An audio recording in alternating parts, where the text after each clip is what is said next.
प्रधानमंत्री नरेंद्र मोदी आज मोदी मैदान से ही अपने प्रचार अभियान की शुरुआत उत्तराखंड में करेंगे। उत्तराखंड में लोकसभा चुनाव में इस बार ये उनकी पहली रैली है। बीजेपी का दावा ये है कि इस बार हर सीट कम से कम 5 लाख के अंतर से जीती जाएगी और उसी जीत के लिए मोदी यहाँ जोर लगाएंगे। लेकिन सवाल ये है कि क्या प्रधानमंत्री की इस रैली के जरिए उन तमाम सवालों का जवाब मिल जाएगा जिनका उत्तराखंड को इंतजार है, और इसीलिए कांग्रेस अब हमलावर हो चुकी है और पीएम के सामने सवाल उठा भी दिए हैं। मोदी जी आज उत्तराखंड के रुद्रपुर में जनता से लोकसभा के वोट की अपील करने आ रहे हैं।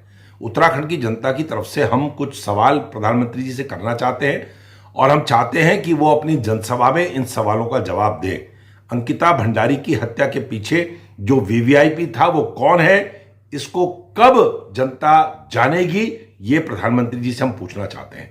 उत्तराखंड के अंदर इतना बड़ा भर्ती घोटाला हुआ, जिस भर्ती घोटाले में भारतीय जनता पार्टी के 2 नेता सम्मिलित थे जो गिरफ्तार हुए, उस भर्ती घोटाले के लिए आज तक जो जिम्मेदार लोग थे, जिनका संरक्षण था, उनके खिलाफ कार्रवाई क्यों नहीं हुई। रुद्रपुर की रैली के जरिए प्रधानमंत्री न सिर्फ नैनीताल लोकसभा सीट को साधेंगे बल्कि अल्मोड़ा पिथौरागढ़ लोकसभा सीट को भी साधेंगे।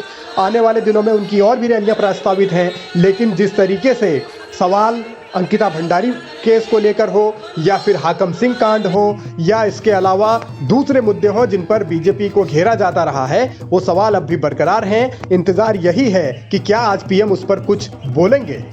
राज्य के बेरोजगार नौजवानों का जो सबसे बड़ा साधन था देश की सेवा करने का भी और रोजगार का भी, सेना में भर्ती अग्निपथ योजना ला करके जिस प्रकार से केंद्र ने उत्तराखंड के बेरोजगार नौजवानों के साथ छल किया, कपट किया, विश्वासघात किया, उसके लिए कौन जिम्मेदार है। उत्तराखंड में सिलक्यारा का इतना बड़ा हादसा हुआ, उस सिलक्यारा का ठेका जिस कंपनी नवयुग को दिया गया था, उसने इलेक्ट्रल बॉन्ड खरीद करके भारतीय जनता पार्टी को चंदा दिया। क्या उसी की एवज में सिलक्यारा में एस्केप चैनल जो बनना था वो नहीं बना? इसका जवाब कौन देगा। इस चुनाव में कांग्रेस बेरोजगारी को बड़ा मुद्दा बना रही है और उत्तराखंड में भी बेरोजगारी का मुद्दा रहा है। अब सवाल इस बात को लेकर है कि उत्तराखंड का नौजवान जाएगा किस ओर, वोट किसे देगा। सियासत अलग अलग पहलुओं पर जारी है।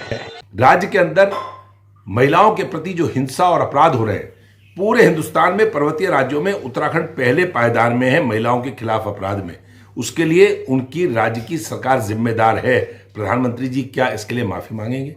देश के अंदर आज इलेक्ट्रल बॉन्ड का जो पूरे देश के अंदर इतना बड़ा घोटाला सुप्रीम कोर्ट के हस्तक्षेप के बाद सामने आया है, सुप्रीम कोर्ट के आदेश के बाद सामने आया है, उसके लिए कौन जिम्मेदार है? ये सारे सवाल हैं।